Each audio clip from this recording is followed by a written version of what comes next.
একটা কথা বলতাম। আপনি এতদিনে আমাকে যে স্নেহ দিয়েছেন, ভালোবাসা দিয়েছেন, আদর দিয়েছেন, আমার এক মুহূর্তের জন্য মনে হয়নি এই বাসাতে আমি চাকরি করতে এসেছি। আমার মনে হচ্ছে আমি এই বাড়ির মেয়ে, আমি আপনার মেয়ে।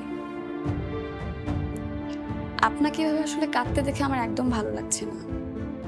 আপনার এই কষ্টের কারণ আমি জানতে চাই এবং জানতে চাওয়া থেকে আপনার কান্নার গভীরতা আমাকে বেশি পোড়াচ্ছে। আমি আপনার ভালোবাসার কৃতদাস খালাম্মি। আপনাকে প্রশ্ন করার জন্য আর এখানে আপনার অনুমতি না নিয়ে আসার জন্য আই এম সরি।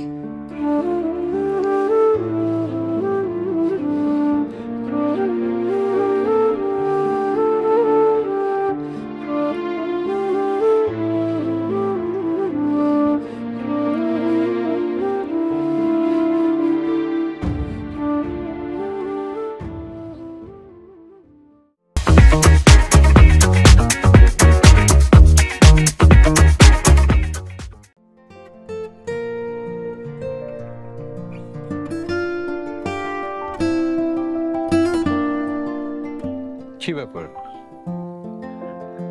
টেনশনে আছেন মনে হচ্ছে? না, ঠিক আছে। রিয়েলি? আপনি সত্যি বলছেন না? আসলে আপনি এরকম ভাবে আমাকে বাসা থেকে বের করে নিয়ে আসলেন তো আমার কাছে খুব রহস্যময় লাগছে। কোনো রহস্য নেই, ইটস জাস্ট আ কোইন্সিডেন্স। অবশ্য এটাকে ডেস্টিনিও বলতে পারেন। ডেস্টিনি? কই, আমার কাছে তেমন লাগছে না। আমি তো এমন কিছু দেখছি না। ওকে, আচ্ছা আমার একটা কথা রাখবেন? বলুন, রাখার মতো হলে রাখবো। না মানে আজকে সারাদিন আমার সাথে ঘুরবেন? হ্যাঁ, ঘোরা যায়। আচ্ছা একটা কবিতা শোনা। কবিতা শোনানোর প্রহর এলো রাতের নির্জন। আপনি আমার সাথে ঠাট্টা করছেন? না না না, একদমই না না। না, কবিতাটা কিন্তু আমার নিজের লেখা ছিল।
আনানের সাথে জড়িয়ে কি আমি কোনো ভুল করছি?